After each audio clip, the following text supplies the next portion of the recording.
நெல்லையில் சர்வதேச அளவிலான முதல் மாஸ்டர் கப் வேக சதுரங்க போட்டிகள் நடைபெற்றது. 9 பிரிவுகளாக நடைபெற்ற போட்டியில் 6 வயது முதல் 73 வயது வரையிலான வீரர்கள் பங்கேற்று விளையாடினர். 2 லட்சம் வரையிலான ரொக்கப் பரிசுகளும் வழங்கப்பட்டது.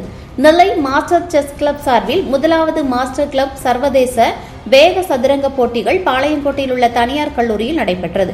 இந்த போட்டிகளில் 6 வயது முதல் 73 வயது வரையிலான வீரர்கள் தமிழ்நாடு, கேரளா உள்ளிட்ட பல்வேறு மாநிலங்களில் இருந்து பங்கேற்றிருந்தனர். ராபிட் ஃபைட் ரேட்டிங் முறையில் நடைபெற்ற போட்டிகள் 9 பிரிவுகளாக நடத்தப்பட்டது. ஒவ்வொரு போட்டிகளிலும் வெற்றி பெறுபவர்கள் அடுத்தடுத்த போட்டிகளுக்கு தகுதி பெற்று இறுதி சுற்றில் பங்கேற்று விளையாடுவர். இதில் கலந்து கொள்ளும் வீரர்களுக்கு 2 லட்சம் வரையிலான ரொக்கப் பரிசுகள் வழங்கப்பட உள்ளது.